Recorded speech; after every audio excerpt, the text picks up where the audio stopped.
Welcome to the Trading Market Technicals morning call video for Monday, April the 8th. Friday, we had our non-farm payroll numbers come out. Only 80,000 jobs were created, well below consensus of 200,000. So we had a real bad number. Markets sold off on that number.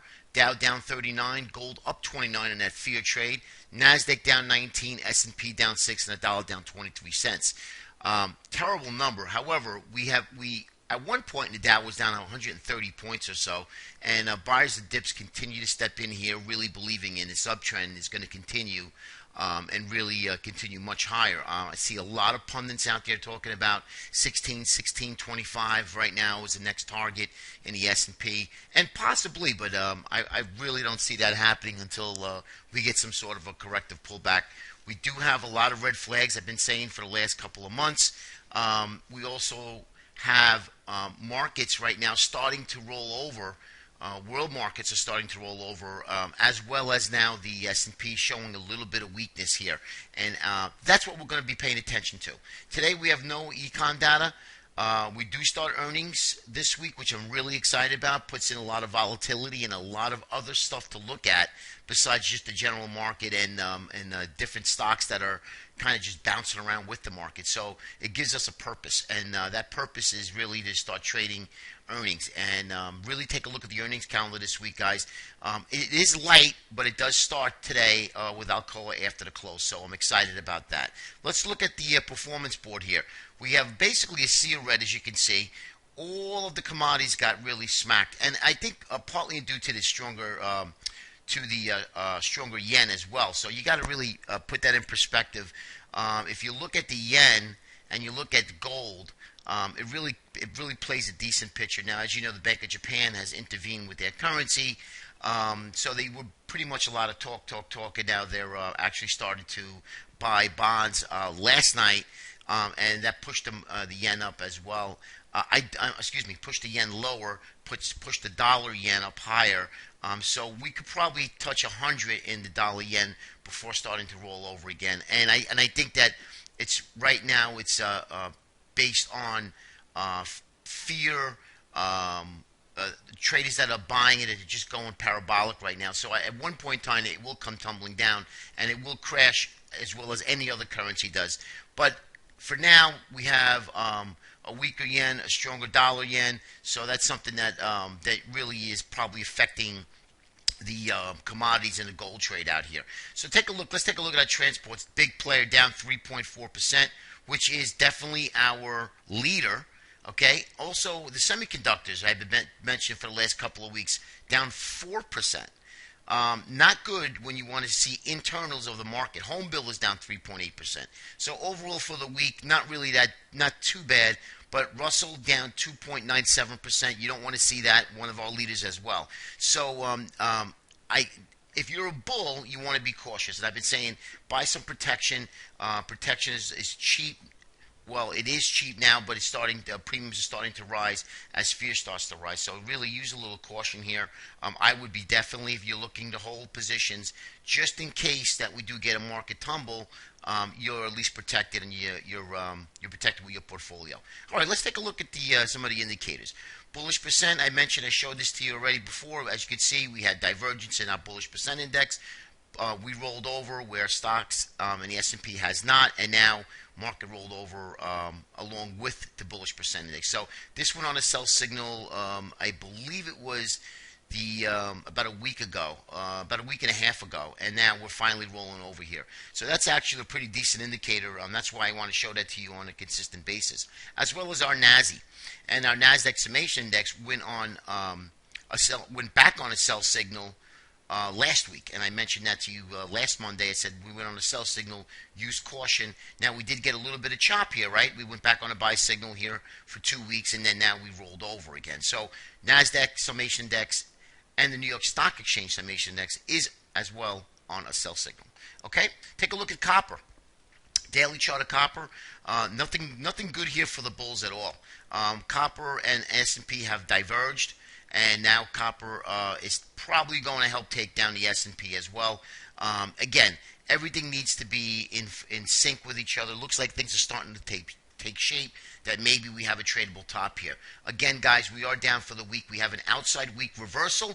This week will really give the sell signal for the weekly charts of the S&P, of that outside week reversal if we take out the low of last week. So let's keep an eye on that. Show you a weekly chart of copper. As you can see here, we had a break of the symmetrical triangle, and now we're headed lower. So the 340 was the first step. 324 here will be the second, and then, of course, the round lot 3 number, and then we'll take and reevaluate from there.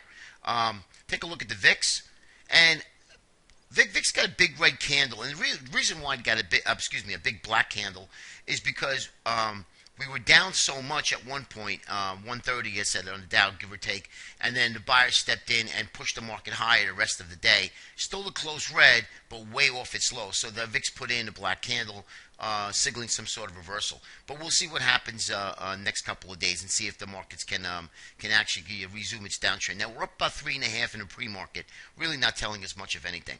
But I wanted to show you the XLU, and I had been showing the XLU, which are the utilities, the healthcare, and the consumer staples.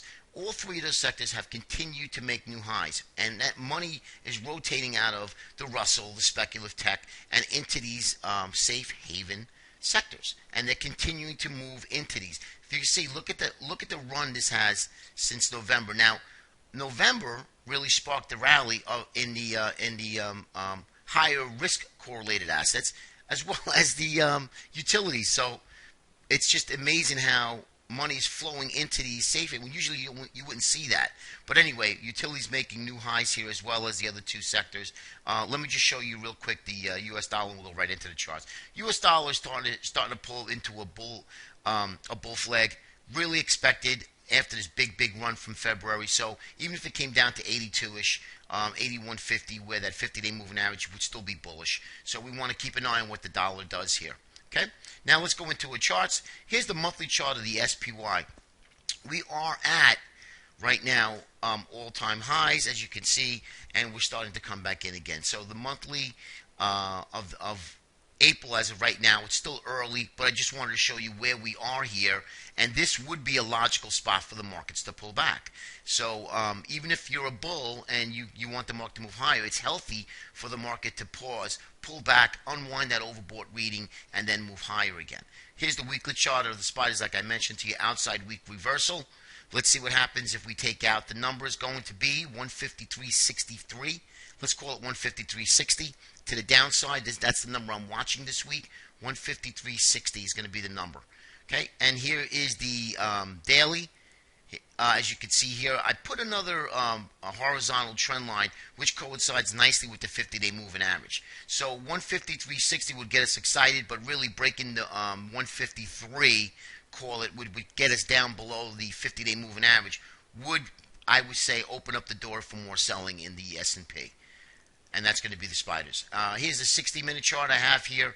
As you can see here, guys, we're starting to roll. We're unwinding, though, our overbought reading, as you can see here on a 60-minute chart. Okay, but still a lot of work to do.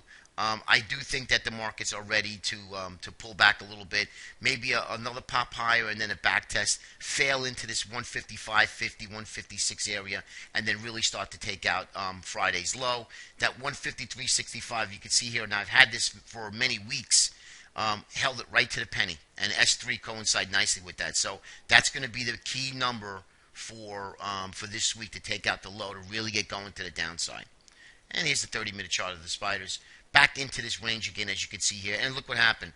We dipped, we paused, we went sideways, and then we popped big into the close. So really not much action at the end of the day, during the course of the day, other than the fact that if you bought it, see, there's a couple of questions that I had, and there was one.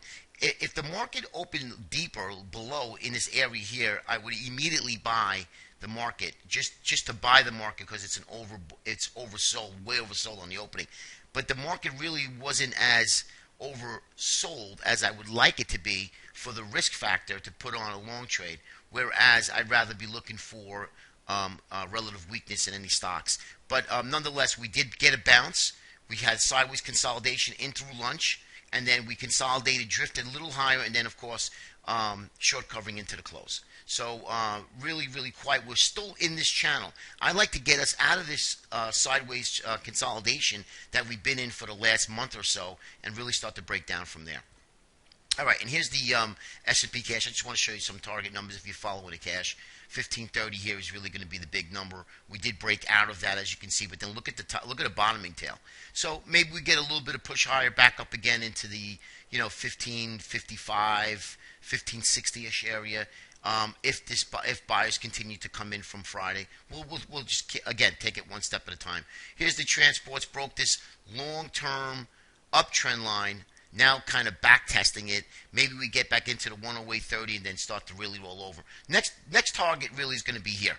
It's going to be at 102.30. That's going to be the next target. So we'll see if this back test fails, which it looks like as everything is coming into shape, it looks like it would fail. But again, we're not in the prediction game here.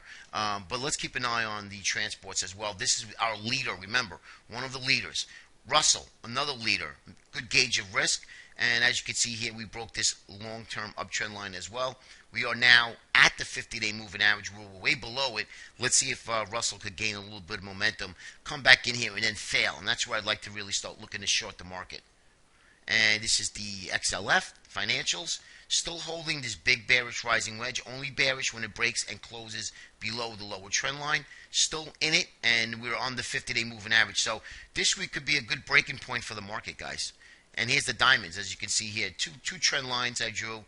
One up in here, held this one, kissed it right to the penny, and we're still in this horizontal. Let's call it horizontal trend line here. If you can see this channel. Once we break out of this, and if we do break out of it, I would imagine a good test is going to be the 50-day moving average, and then of course this sideways consolidation of 104.60. So let's take it one step at a time again, but let's make sure we know where our trend lines are, because once they start to break, they break fast, and you want to be prepared. Here's the SMH, ugly, ugly chart. We did hold this for a good part of March, and then broke it in the beginning of April. Now we're back testing this lower trend line. So not looking good. This is not what you want to see if you're a bull, especially key sectors starting to sell off here, and risk is coming off. Here's Apple, basically held this 420.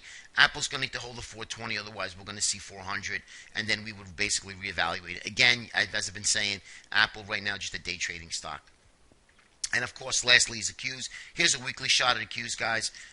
We're in this still is bearish rising wedge, still bullish in the weekly chart of the Qs. We're above the 20, above the 50, and well above the 200.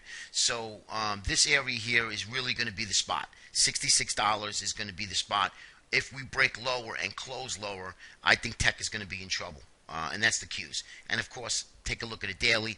Broke this long-term uptrend line. Really not a pretty looking chart here.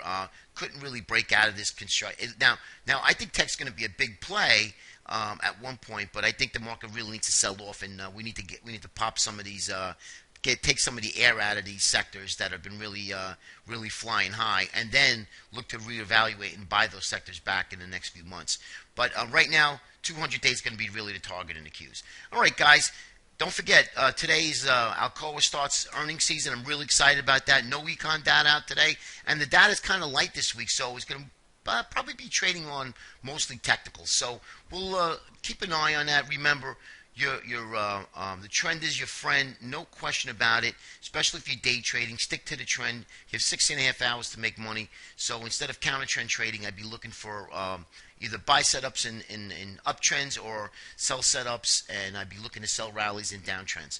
Keep your stops in place, guys, and have a great week this week. We'll see you tomorrow. Take care.